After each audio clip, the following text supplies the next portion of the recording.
A plane crash in the Andes It was a challenge to get to the site. pushes rescuers and investigators to the limit. You guys okay to keep going? Estábamos por encima. We were at an altitude of 14,000 feet. Estamos en 14,000 pies de altura. The location of the crash is baffling. The aircraft was not in the route normally taken. How did two pilots familiar with the route Dennis, we're at 074, aren't we?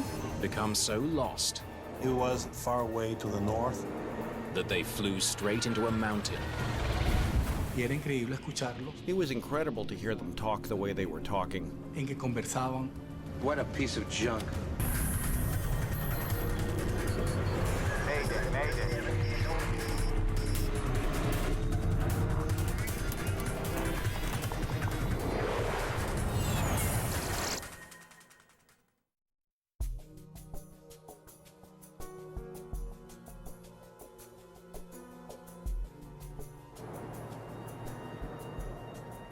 Mérida Airport, Venezuela. It's just before 5 p.m. when the crew of Santa Barbara Airlines Flight 518 arrives for their last flight of the day. Hello, sir. Welcome aboard.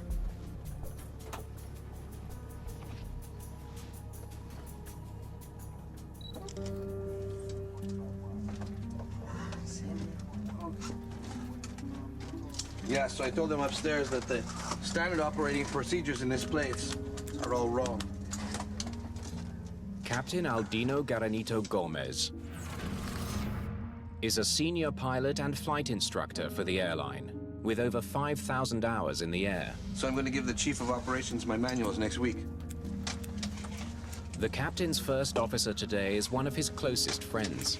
Yeah, well, sure things can get better, but Dennis Ferreira Quintal has over 2,000 flying hours. There are 43 passengers in the cabin, including 11-year-old Aisberth Quintero Herrera and his father Alexander.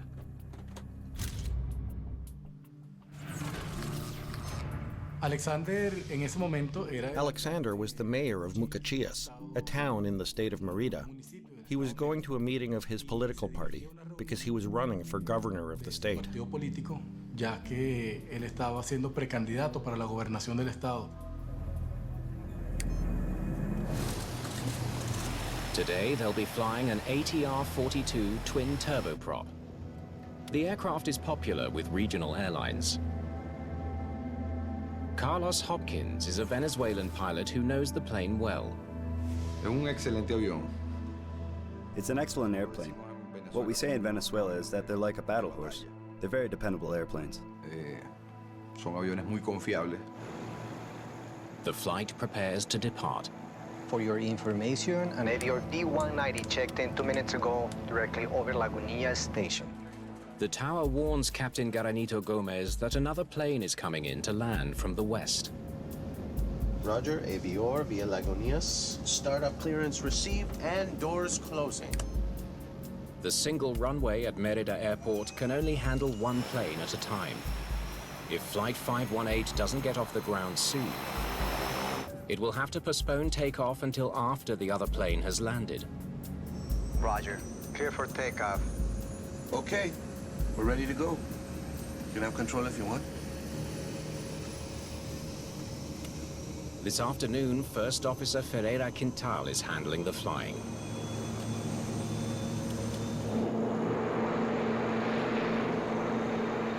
$70 knots. The captain monitors the instruments. V1. And rotate.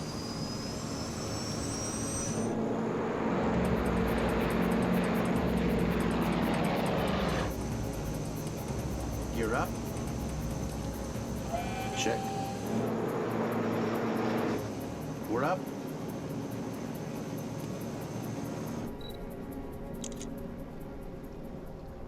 Mire este, lo voy a mandar a mamá. Flight 518 is bound for Venezuela's capital, Caracas. The airline operates this 90-minute flight 3 times daily. Navigating the mountainous terrain around Mérida demands a lot from pilots. Mérida Airport is in the middle of a valley in a high elevation sector of Venezuela where the Andean mountains finish. There's only one way to get in and only one way to get out. The official flight plan takes planes southwest through a river valley so they can gain height before looping back to the north and over the mountains towards Caracas. Avior 1116, traffic airborne right now. Roger. 116 inbound, over La Avenida. The crew of the inbound plane reports their position. Roger. For your information, we'll stay close to the northern mountains, give you guys some room. Roger, my friend. In that case, we'll keep closer to the southern mountains. The two crews must fly carefully to avoid the mountains and each other. The captain had vast experience operating at this airport. He probably had more than 1,000 landings there. Climbing through 6,000 to 7,000 feet? Same crap as the other day. If you want, you can start to turn, Dennis. Turning now. Flight 518 turns left as it climbs out of the valley. Yeah. This way is better. Let's keep this heading, okay, Dennis?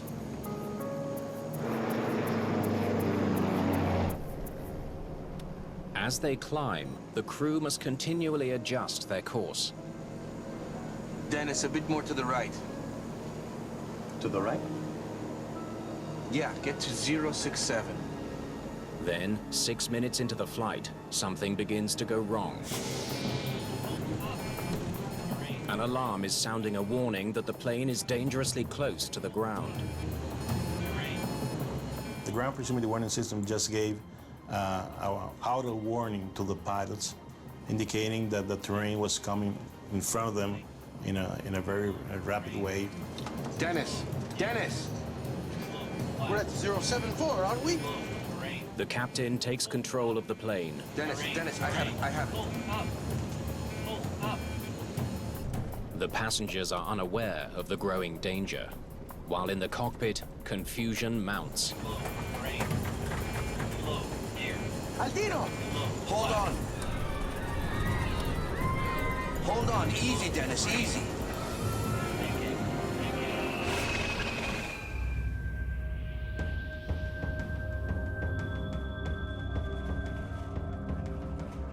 Santa Barbara 518, do you copy? Santa Barbara 518, please respond.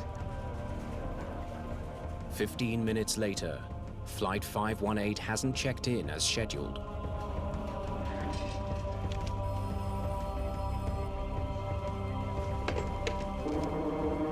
Flight 518 is missing 43 passengers on board.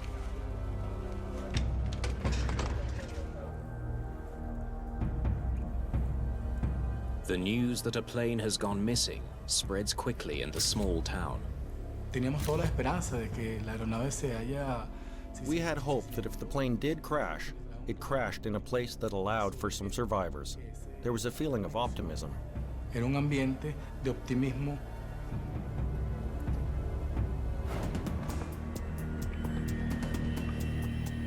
As daylight fades at Merida Airport, a search and rescue team gets ready to launch.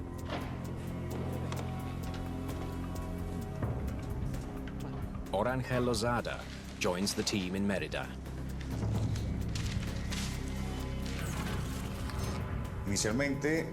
Initially, we got information about the aircraft. We also asked how many people were on board. From that moment, we started to prepare ourselves, both mentally and physically, for the rescue of possible survivors.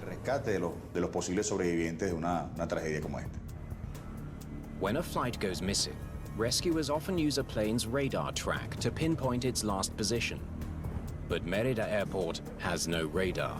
The rescuers don't know where to find Flight 518. Okay, we don't have a last known position, so the search radius here is going to be large, okay?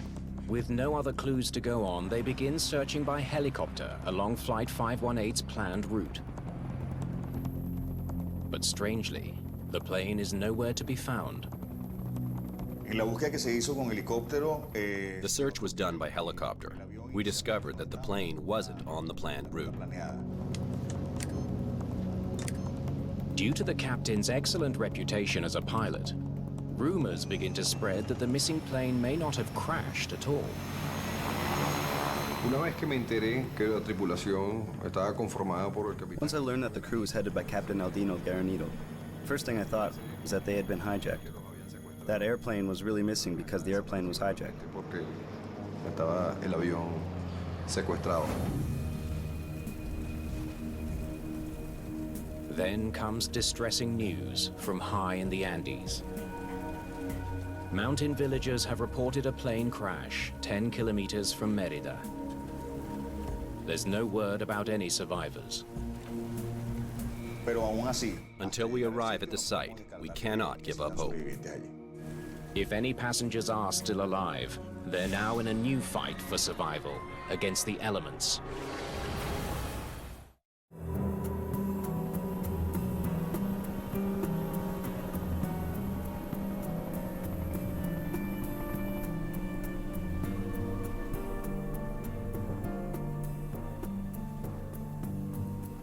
The morning after the crash of Santa Barbara Airlines Flight 518, rescuers carried by helicopter arrive at Los Conejos, a remote Andes mountaintop. The air is thin, the temperature near freezing. Let's leave our gear over there. We're gonna need a shelter to keep warm. There was a lot of fog, and it was cold. We were at an altitude of 14,000 feet. The thin air makes even the slightest physical exertion a huge effort. The location, the altitude, and the site of impact are contrary to human physiology, so the work doubles or triples. Hope of finding survivors in the wreckage fades quickly. The crash has killed all 46 people on board. These are images that are imprinted on your memory for life. But in this kind of work, you have to know how to get through it and move on.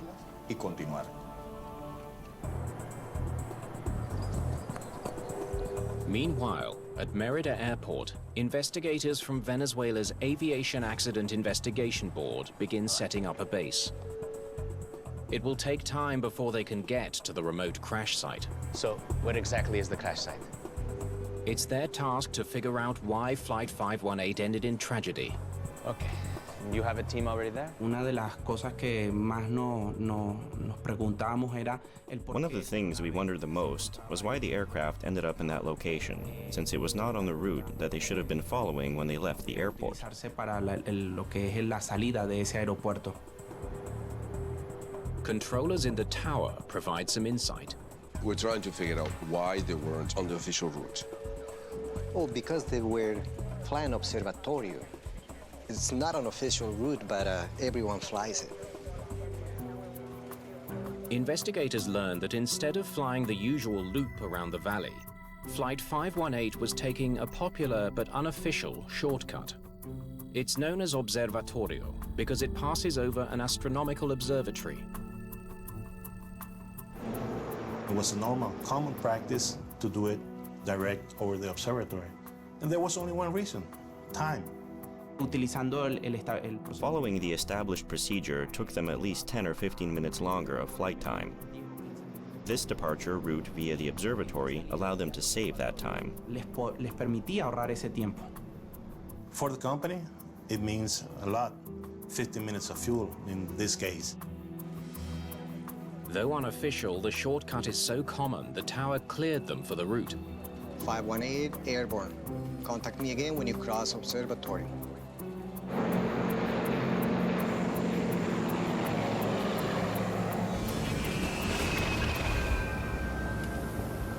This way is better. It's now clear why the plane was not found along the official route. It's not the route the crew was flying. Keep this heading, okay, Dennis? But the explanation raises a new question. Though the crash site isn't on the official route, it's not along the Observatorio flight path either. What are they doing over there?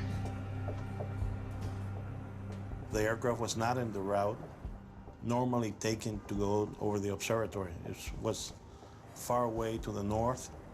So there was something that raised their concern and the initial step of the investigation. Only rescue workers have reached the top of Los Conejos. It's up to them to continue the difficult task of sorting through the debris. You guys okay to keep going?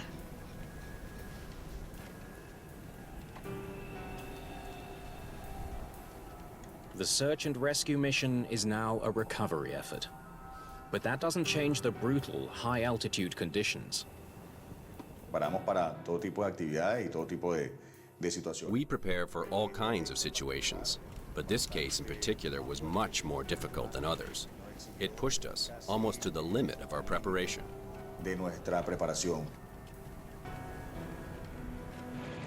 The tragedy hits home as bodies of the dead are brought down from the mountain. Este evento en la ciudad de Mérida fue... There had never been such a large plane crash in Mérida before. It touched the entire city. Conmocionó a la ciudad. It was also shocking because Aceberth was an 11-year-old boy, and that news was some of the hardest that we ever received as a family.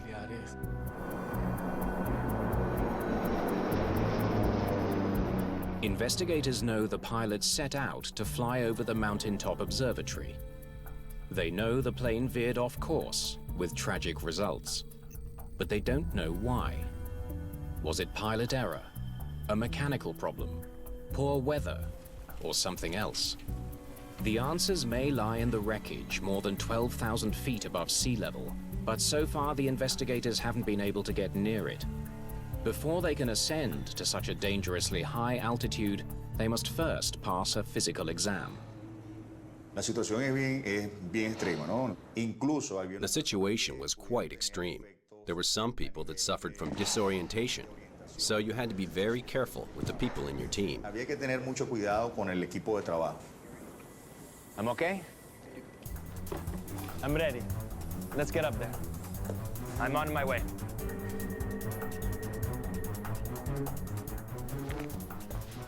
Finally, air crash investigators are able to join the rescuers at the crash site. Their first priority is to learn as much as they can from the wreckage. Left wing, 35. They hope that the pattern of debris can tell them something about how the plane was flying in the final moments. So it slid up on its belly? The debris path showed that the aircraft hit the ground in a kind of a upward trajectory and not direct against the mountain, because the debris hit the ground and started a slight slope up.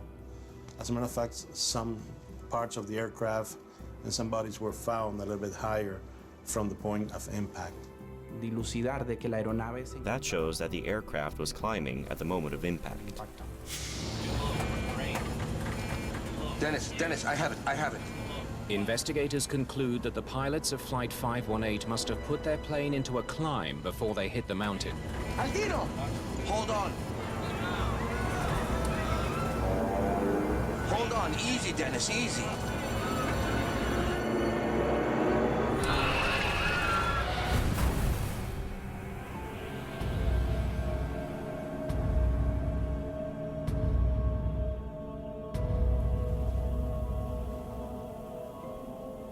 If they were trying to avoid disaster, the evidence shows they came tragically close to succeeding. It nearly cleared the top. The difference between life and death was just a few hundred meters. The site of the crash where the aircraft hit the mountain, it was about 300 meters to the top of the mountain.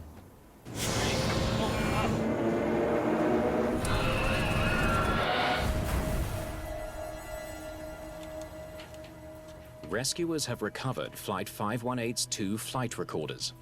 The flight data recorder and the cockpit voice recorder capture important details of what the pilots did and said. We need to get these down the mountain right away. El voice data recorder que graba las conversaciones But it will take time to recover the data. Since Venezuela doesn't have a laboratory for analyzing black boxes, we contacted the French government through the manufacturer of the aircraft, and they offered to give us support in analyzing both recorders. Darnos el apoyo para la análisis de ambas grabadoras.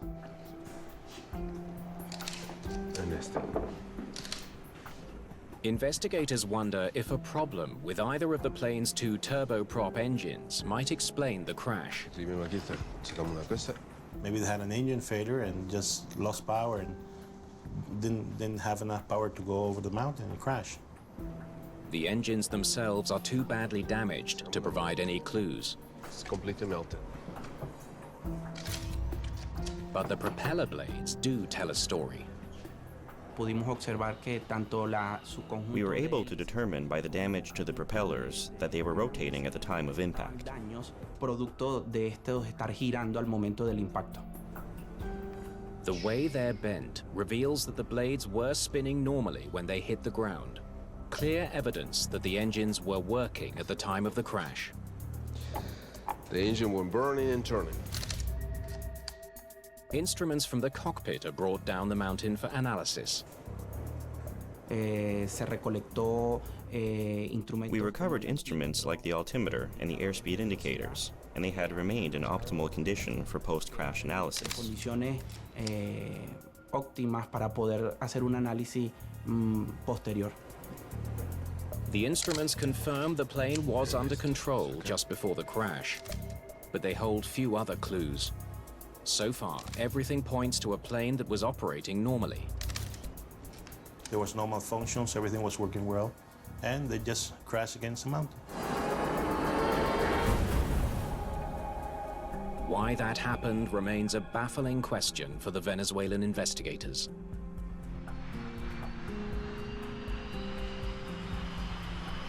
The search for answers takes them to Paris, to the French Accident Investigation Authority, the BEA. Their technicians download the data from the flight recorder. It reveals that the doomed plane hit the mountain just 6 minutes and 47 seconds after takeoff. If a mechanical failure was to blame, the FDR should have a record of it. What is this? But investigators face a huge problem. Some of the key parameters they need to analyze are missing. The data we obtained from the aircraft's flight recorder was good. However, certain parameters were missing. What's missing is navigational information. What direction the plane flew and when. The information on the aircraft's position and course wasn't being sent to the flight data recorder. The missing data is a major setback, one that puts even more pressure on investigators to find the answers that families of the victims so desperately want to hear. When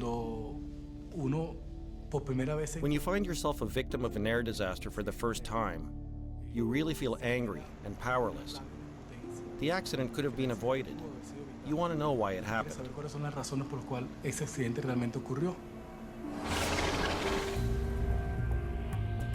They need to piece together some of the missing flight data.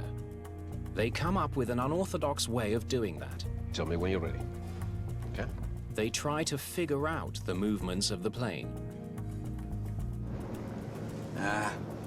Same crap as the other day. If you want, you can start to turn, Dennis. Turning now. Investigators are able to study every movement of the control column, the one thing that was properly recorded. Eso nos permitió poder establecer la actitud que tenía la aeronave. This allowed us to establish the aircraft's altitude at the moment of impact. And it also helped us recreate the path that the aircraft took from the moment of its departure. Tomado la aeronave desde el momento de su salida del aeropuerto. Pitch up 10 degrees. Step by step, they piece together the flight. Left 15 degrees now. The recreation shows that the plane was flying normally as it flew away from the airport, but then it began to veer off course. Right here. This is when it went off course. The finding confirms that there was a problem with navigation, but investigators can't be sure if that was due to pilot error or mechanical failure. Apparently, they continued turning more than they needed, and instead of putting heading to the observatory, that's an east heading, they turned to the north, directly to the mountain. Aldino! Hold on.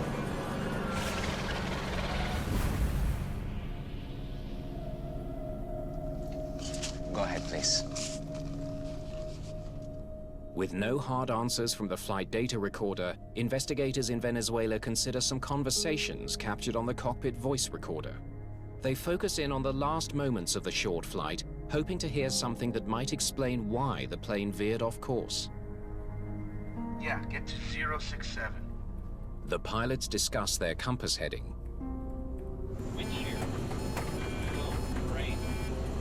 Dennis! We're at 074, aren't we? Es evidente que hubo una alarma.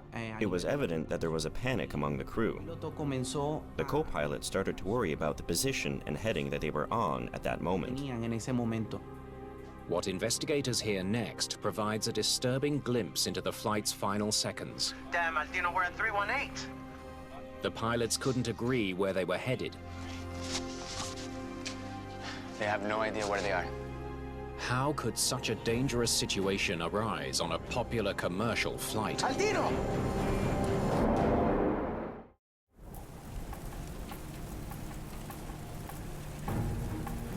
Investigators desperately need to know.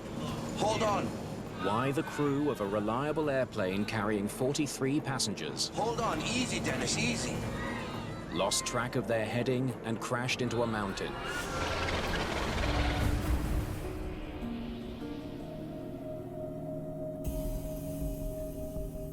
The cockpit voice recorder starts operating when the plane's battery is turned on.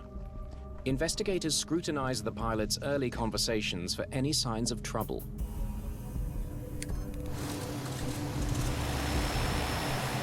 They're surprised to hear the pilot start the engines before asking the tower for permission. Merida Tower, good afternoon.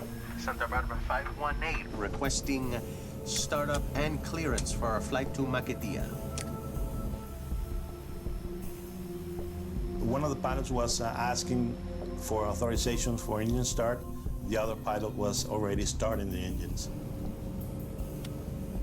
But what they don't hear is truly surprising. For your information, an Avior B-190 checked in 2 minutes ago directly over Lagunillas Station. Roger, Avior via Lagunitas. Startup clearance received and doors closing. There's no sound of the pilots running through their pre-flight checks. They're skipping a lot of steps here. Getting a passenger plane off the ground requires dozens of small steps. Missing any one of those could be deadly. That's why pilots are trained to follow checklists. Esa lista de chequeo se revisa. On those checklists, you confirm that all parameters are within normal range to avoid failure during the flight. Para evitar cualquier falla durante el vuelo. Not only do you activate the engines, you activate the propellers, brakes, the spoilers, los frenos, los spoilers. Various different systems must be verified when making the flight. Que chequear antes de emprender un vuelo. This would not be the first time that failing to complete a checklist ended in tragedy.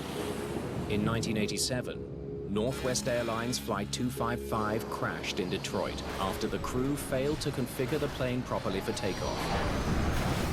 The pilots missed a single crucial step on their pre-takeoff checklist. More than 10 years later, American Airlines Flight 1420 careened off the runway while trying to land in Little Rock, Arkansas. Investigators later found that the crew didn't complete a checklist that would have reminded them to arm their brakes and spoilers. Las listas de chequeo. Pre-flight checklists can be completed without a problem in 5 minutes. Sin ningún problema en 5 minutos. Repítela. Do your checklist. Not to is to play Russian roulette. Está jugando a la ruleta rusa. Roger, Avior via Lagunitas. Startup clearance received and doors closing. The Santa Barbara crew is clearly rushing through their takeoff procedure. Then, as the pilots are taxiing to the runway... These gyros are messed up again. The captain tells his first officer that the plane's motion sensors are not functioning. The motion sensors, or gyros, are a critical part of the aircraft's navigation system. They keep track of the plane's position as it moves through the sky. Despite the equipment problem, the crew carries on. V1, and rotate. The plane lifts off, less than 3 minutes after it started to taxi.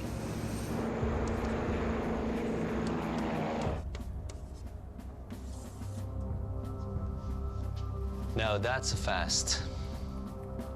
Venezuelan investigators wonder if missing a step in one of the checklists could have affected the plane's navigation system.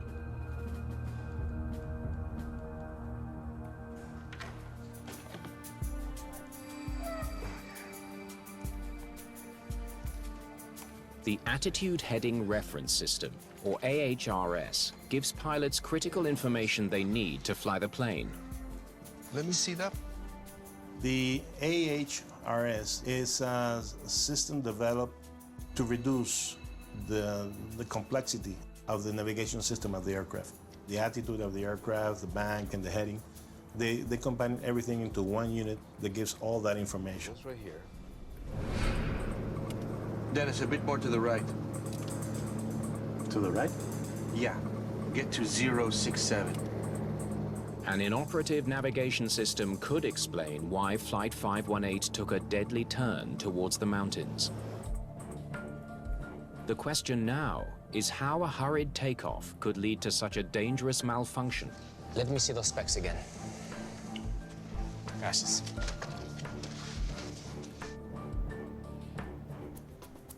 To find out, investigators travel to Santa Barbara Airlines headquarters in Caracas. They want to see what happens to the navigation system when procedures are rushed. Okay, let's try one. Did recklessness cause a failure? Decidimos realizar pruebas en otra aeronave similar. We decided to conduct tests in a similar aircraft to the one that was in the accident. We wanted to understand how the AHR system was working when the crew took off from Merida Airport. First, investigators try starting the plane using all the correct procedures. Battery. On. They run all the checklists. Flaps lever. Check. EFAS. Check. They time how long it takes for the navigation system to come to life. 3 minutes. The system needs an initialization process. And the process begins when you turn the battery switch on. You have to wait around 3 minutes to synchronize and stabilize the gyros and everything. And the aircraft must be still without any kind of movement. Okay. Now let's try it the other way. Investigators also recreate the procedure used on the day of the crash. Battery.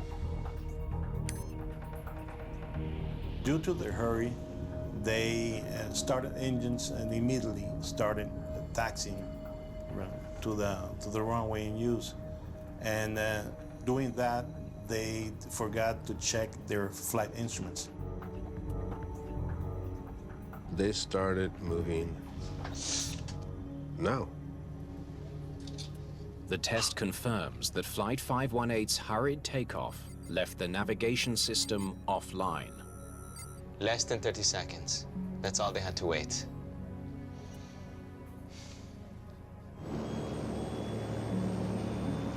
$70 knots.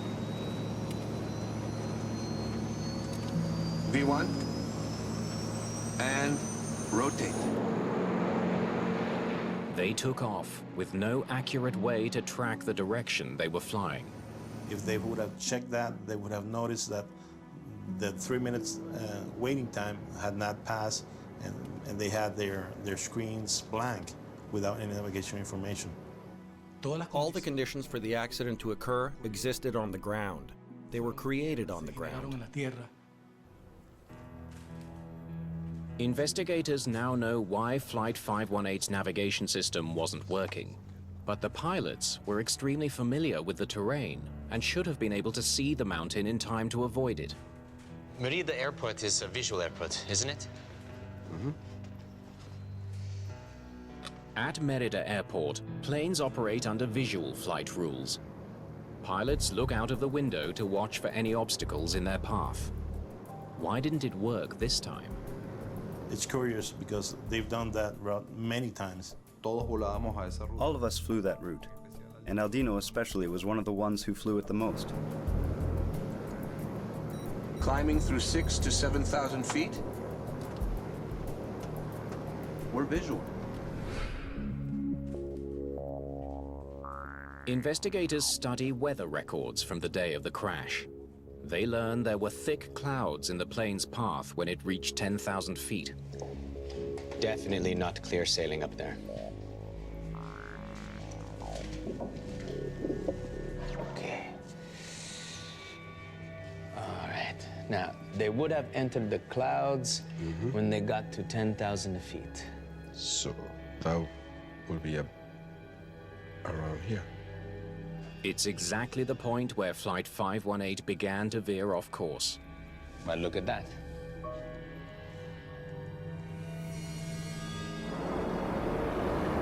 Once the pilots flew into the clouds, it was impossible for them to see where they were going. Evidently, once in the air, they entered a cloud and became disoriented. Dennis, a bit more to the right. The alarm started to sound that indicated that they were near land. They didn't have the slightest idea where that mountain was. ¿Dónde se encontraba esa montaña?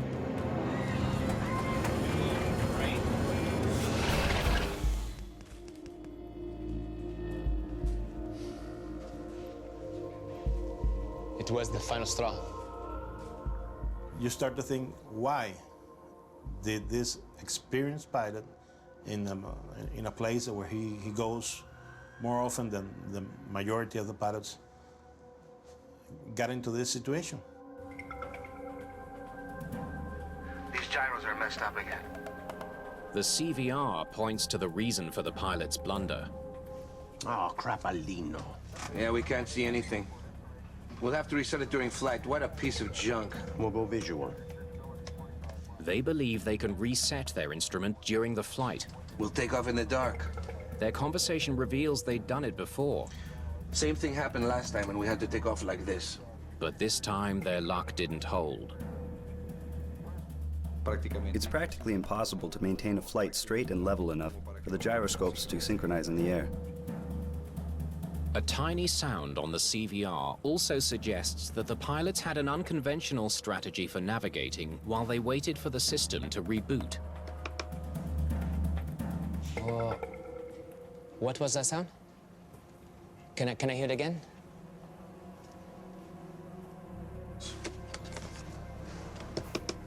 Turn a bit more. See if this works and keep it right there. I think he's using a standby compass. Instead of relying on their electronic systems, the captain needed to use an old-fashioned magnetic compass to plot their course. We would be going back to the 30s era, flying with the basic instruments. That the captain would fly a passenger plane into the clouds guided by a compass suggests he was extremely confident in his abilities, maybe too confident. Ese exceso de confianza por parte del capitán. In a way, that excess of confidence on the part of the captain led him to skip certain steps in the procedures. Cumplimiento de los procedimientos. What do you want? Turn to the right? Aldino, take that way. Damn it, Dennis. Aldino, turn around. We're going down. The only reference they had was the compass, and at that moment they started to worry, trying to find the correct path or route without the basic instruments that they normally have. Aldino! Hold on. Easy, Dennis, easy.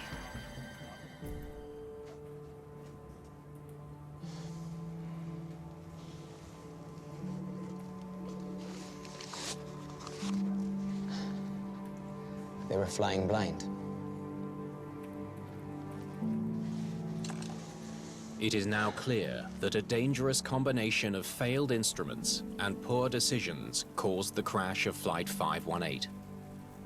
The only remaining question, what pushed the pilots to take such great risks?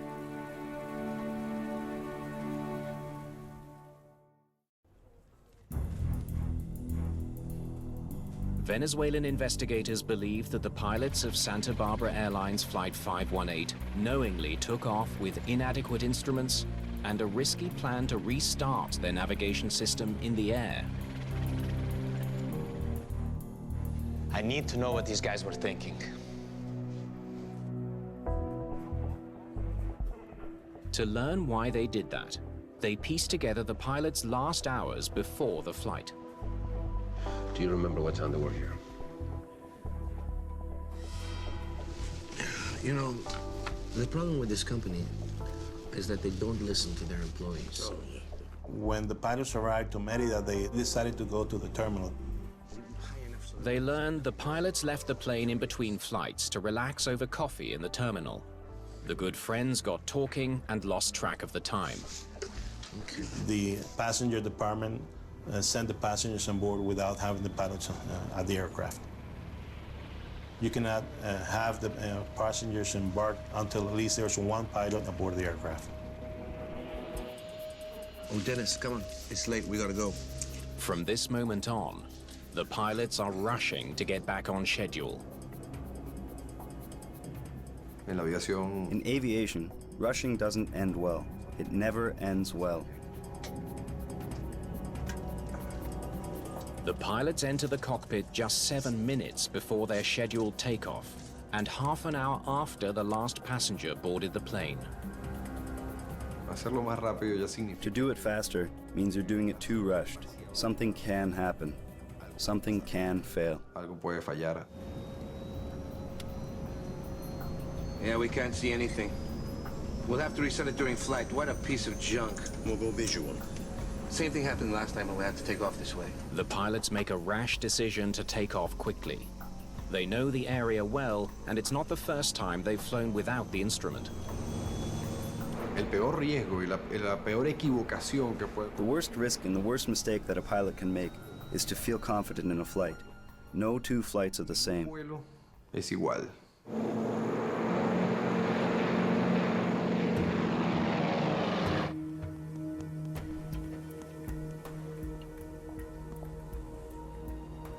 All they needed was a little more time. The pilots of Flight 518 only had to wait another 28 seconds before moving, and their navigation system would have worked perfectly. Dennis! We're at 074, aren't we? Instead, they hoped to troubleshoot the problem in the air, while they navigated without that vital piece of equipment. Damn, Martino, we're at 318!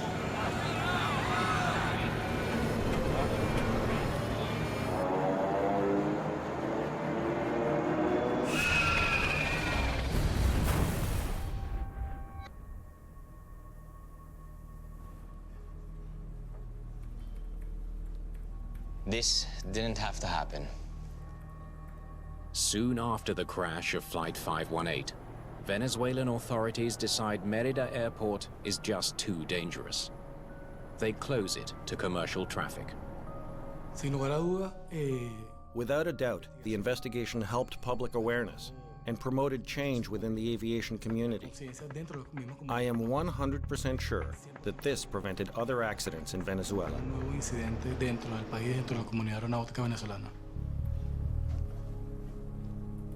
The lesson from this crash is clear. Rushing puts passengers at risk. Once you start doing things the wrong way, without following procedures, you start getting rid of those safety nets, and you become vulnerable. So that's the rules of the game. Follow the procedures.